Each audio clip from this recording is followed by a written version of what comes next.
Doctor साहब, red flags की अगर हम बात करें तो वो कौन कौन से रेड फ्लैग्स हैं जो ड्यूरिंग द डायग्नोसिस सामने आते हैं, इनको हमें अवॉइड नहीं करना चाहिए? जी, रेड फ्लैग्स उनको कहा जाता है जो कि कुछ बहुत सारी तो मेहंदी की अलामतें ऐसी भी होती हैं जो आप घर पे भी इलाज कर लेते हैं। पुदीने की बात की डॉक्टर साहबा ने, दूसरी चीज़ें, लेकिन कुछ ऐसी चीज़ें हैं कि अगर हों तो फिर उसका इंतज़ार नहीं करना चाहिए कि ये खुद ब खुद ही ठीक हो जाएगा, फ़ौरन डॉक्टर से रुजू करना है। और उनमें से कुछ रेड फ्लैग्स ये होते हैं कि मुस्तकिल उल्टी का होना, यानी कि एक दिन दो दिन ही मुस्तकिल उल्टियों का होना, वज़न का कम होना, खुसूसी तौर पे उस वक्त जब आप ना चाहते हुए वज़न कम कर रहे हैं, यानी कि डाइट नहीं हो रही, एक्सरसाइज नहीं हो रही, फिर भी वज़न का कम होना।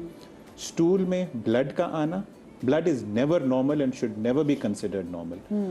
ब्लैक स्टूल्स का होना, ब्लैक स्टूल्स बहुत दफ़ा आयरन या कुछ दवाइयाँ या कुछ खानों की वजह से भी आती हैं, लेकिन बाज़ औक़ात ब्लैक स्टूल्स इंटरनल ब्लीडिंग भी शो करते हैं, अंदरूनी तौर पे आंतों में या मैदे में ब्लीडिंग हो रही हो। तो ये कुछ ऐसे रेड फ्लैग्स हैं जिनको नज़रअंदाज नहीं करना चाहिए, फौरी तौर पे किसी डॉक्टर से मिलें ताकि तशख़ीस हो और इलाज हो। ये तो डॉक्टर साहब जो भी आपने बताया, जो ये तो वो चीज़ है जो आप खुद जिसको एग्जामिन कर सकते हैं, लेकिन कहाँ कहाँ भी डॉक्टर के पास जाके फ़ौरन अपने आप को चेकअप कराना चाहिए, वो भी ज़रा बताएं, क्योंकि आजकल तो ये वायरल बीमारियाँ भी बहुत ज़्यादा फैली हैं। जी, तो वायरल बीमारियों में फॉर एग्जांपल वायरसेस आम तौर पे डिजीज़ेस ऐसी हैं जो कि 2 से 3 दिन में खुद ही ठीक हो जाती हैं। हल्का फुल्का बुखार हुआ, उल्टी हुई, मोशंस हुए, लेकिन ठीक हो गए।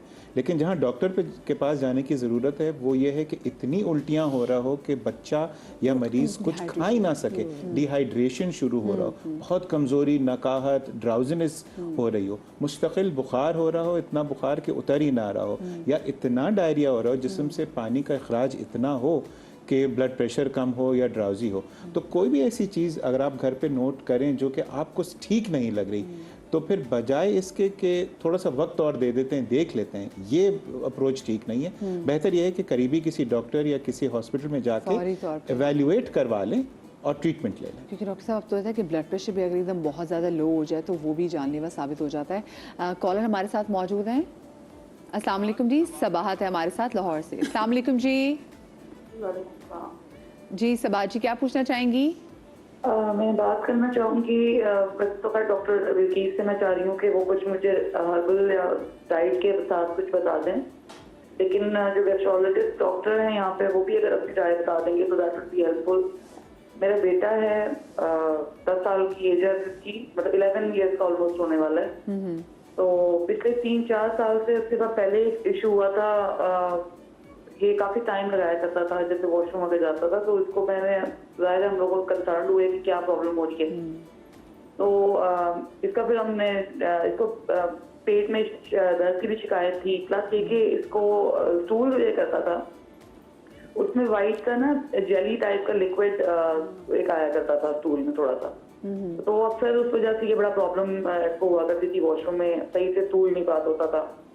तो फिर हमने चेकअप करवाया, डॉक्टर को दिखाया, गैस्ट्रोलॉजिस्ट पे ले गए थे हम लोग, तो टेस्ट वगैरह दिए उन्होंने, ब्लड टेस्ट भी हुए इसके, और उन्होंने बहरहाल वो ये कहा कि ये कोई बड़ी आंत में कोई लिक्विड होता है जिसकी मदद से स्टूल जो है पास होता है, तो ये बच्चे का वो डिस्चार्ज हो रहा है स्टूल के साथ।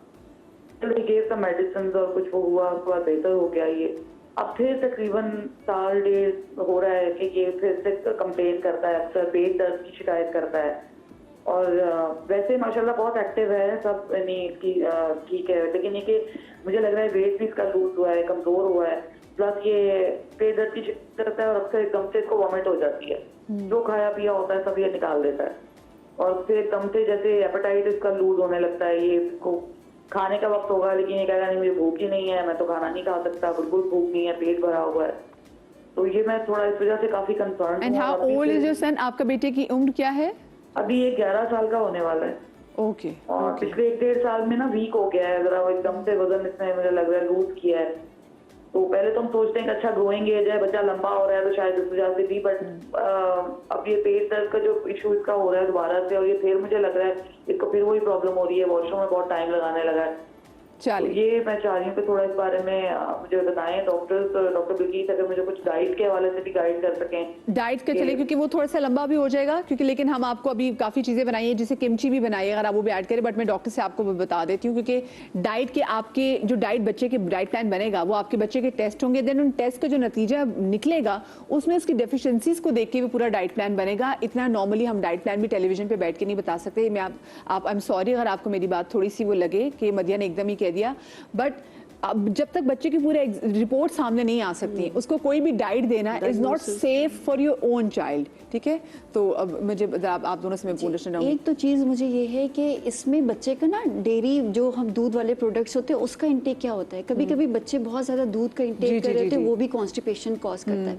जो उन्होंने वाइट डिस्चार्ज की बात की थी, म्यूकोजल ग्लैंड्स होते हैं हमारे कुछ, ठीक है, तो वो लुब्रिकेट करते हैं, फैसिलिटेट करते हैं ताकि ईजिली स्टूल पास हो जाए। ठीक है, तो वो डिस्चार्ज होना कभी कभी वो नॉर्मल भी होता है, लेकिन अगर बहुत ज़्यादा हो रहा है तो मीन्स कि ओवर सिक्रीशन हो रही है उसकी वो करने के वो पानी की इंटेक अगेन मैंने कहा था कि पानी की इंटेक उसकी कैसी है, किस तरह बच्चा पानी लेता है, डाइट उसकी डाइट बहुत मैटर करती है कि वो कितना जंक फूड खा रहा है, किस तरह का फूड खा रहा है, किस टाइम पे ले रहा है, और मतलब ये सारी चीज़ें जो इसमें बहुत ज़्यादा देखने की ज़रूरत है। आपने बात की डॉक्टर साहब ये जो बता रहे हैं कि he is also throwing up, ये वॉमिट भी बहुत ज़्यादा कर रहा है, तो आपको क्या लग रहा है कि इनको कौन कौन से टेस्ट करवाने चाहिए और क्या मुमकिन है बच्चे के साथ प्रॉब्लम हो सकती है?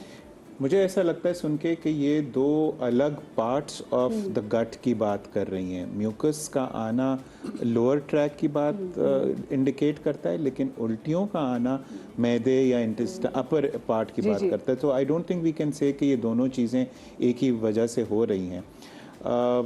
और आप जैसे मैंने 10 मिनट पहले बताया कि एक अलार्म साइन तो है, वेट लॉस हो रहा है बच्चे का, and at 10-11 he still not at that age we you can say कि ये ग्रोइंग की वजह से हो रहा है। मैं डॉक्टर साहब के साथ एग्री करता हूँ, और आपके साथ जो थोड़े पहले आपने कहा कि इन्वेस्टिगेट होने की ज़रूरत है। कई चीज़ें दिमाग में आ रही हैं, पॉसिबली सीलिएक डिजीज़ एक मर्ज़ है, उसके अंदर ये हो सकता है। ऐसे केसेस में बाज़ औक़ात हम एक अल्ट्रासाउंड कराते हैं पेट का के इंटेस्टाइन्स या जो मेजर ऑर्गन्स है, लिवर है, पैनक्रियास है, उनको देखने के लिए।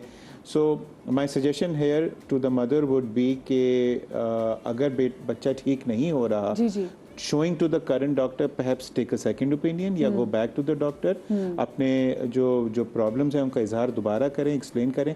The child needs a good examination, of course, और उसके बाद कुछ relevant investigations होंगे, पहले diagnosis होगी और फिर treatment होगी। और diagnosis का सही होना बहुत ज़्यादा ज़रूरी। मुझे बताइए आजकल ये हम तो कहते थे कि जब छोटे होते थे लकड़ हजम पत्थर हजम, लेकिन ये आजकल के बच्चे अपनी डाइट में सना ऐसी क्या चीज़ इस्तेमाल कर रहे हैं इन बच्चों को, हम क्योंकि ब्रेक में भी बात कर रहे थे, इतनी डिफरेंट किस्म की डिजीज़ छोटे बच्चों को लग रही हैं, व्हाई?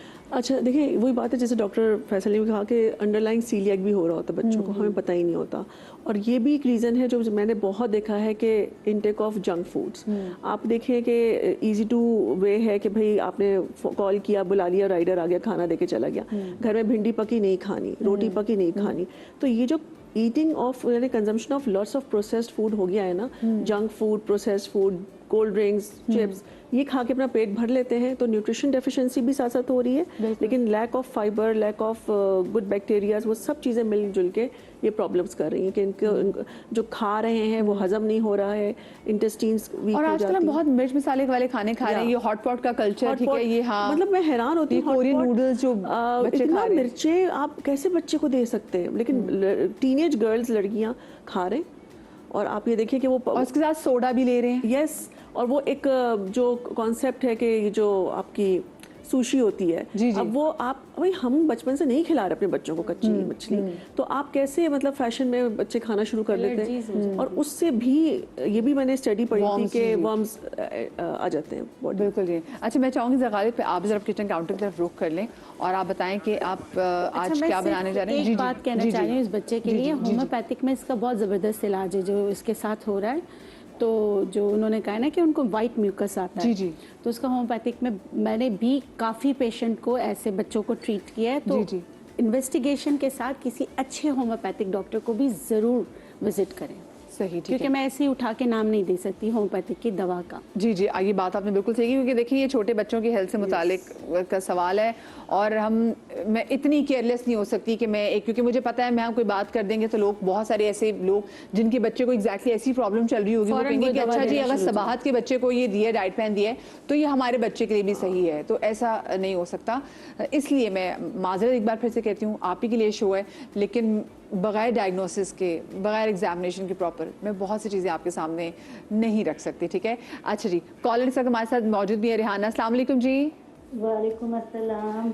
कैसी हैं आप? ठीक हैं जी, अल्लाह का शुक्र। मदिया, आप ठीक हैं? अल्लाह का शुक्र, ठीक। जी, सबको सलाम मेरा, जितने भी बैठे हैं। मेरा बेटा है 27 साल का ना, उसके दो मसले हैं। एक तो उसके चेहरे पे बहुत मोटे मोटे दाने निकल आते हैं, फोरहेड पे, चिप पे, अचानक, और फिर खत्म हो जाते हैं। बचपन में भी बहुत निकले थे, लेकिन अभी भी निकल रहे हैं। दूसरा है कि उसके सर में इतनी खुश्की है कि वो जब सुबह सो के उठता है तो पूरे बिस्तर पे, पिलो पे उसकी इतनी मतलब वो होती है खुश्की, और वो जो है ना, उसकी वजह से भी शायद ये पिंपल हो सकते हैं, या फिर ये कि कुछ मैदे के उसके साथ मसाइल हैं, जो भी।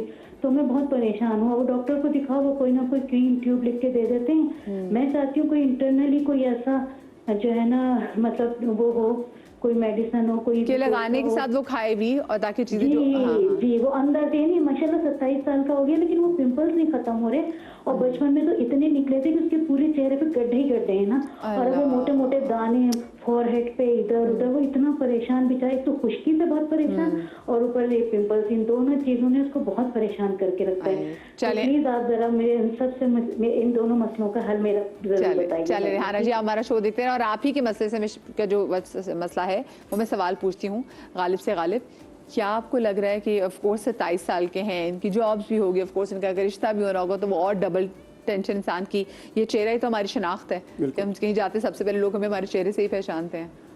देखें, इन्वेस्टिगेशन होनी ज़रूरी है सबसे पहले, क्योंकि इसमें जिगर भी इन्वॉल्व हो सकता है, हार्मोनल इम्बैलेंसेस भी इन्वॉल्व हो सकते हैं, खुश्की का एलिमेंट आ रहा है तो वो गट हेल्थ को भी कर सकता है, बट इसके साथ साथ जो है वो कोई स्किन इशू भी हो सकता है। तो प्रॉपर तौर पे डायग्नोसिस अगर हो तो वो ज़्यादा बेहतर है, क्योंकि इतना पुराना इशू है कि वो कह रही है कि जब जवान थे तब से तकरीबन जो है वो मिडिल एज से ही, टीन एज से ही उनके दाने हैं और गड्ढे पड़ गए हैं। तो बेहतर है कि एक दफ़ा इन्वेस्टिगेशन हो जाए तो कोई दवा दी जाए, क्योंकि कुछ लगाने की दवा उसको सप्रेस तो कर देती हैं, लेकिन हम ट्रीट नहीं कर पाते, जो वो थोड़े दिन के लिए सप्रेस हो जाती हैं और फिर निकल आती हैं। तो बेहतर है कि प्रॉपर तौर पे इन्वेस्टिगेशन के साथ। और मेरे ख्याल से ऐसे जो एक्नी वगैरह का बहुत से इलाज होता है तो ये तो महीनों चलता है, ये ऐसा नहीं कि 1-2 महीने, बल्कि पूरे 6 मंथ्स फॉर एसिड कम से कम तो लगते हैं। हाँ, डिपेंडिंग कि आपने डायग्नोसिस क्या बनाई है और आपने डायग्नोसिस जो की है पेशेंट की वो ठीक है या नहीं। कभी कभी हमारे यहाँ ऐसा होता है कि हम पिंपल्स का सुपरफिशियल ट्रीटमेंट कर रहे होते हैं डर्मेटोलॉजिस्ट से या किसी से भी XYZ, बट इवन कुछ रेमेडीज से भी, बट वो एग्रीवेट हो रही होती है क्योंकि वो इशू कुछ और होता है इंटरनल। हम सिर्फ सुपरफिशियल चीज़ों को मैनेज कर रहे होते हैं, जो कि दब तो जाता है फॉर टाइमिंग, बट वो दोबारा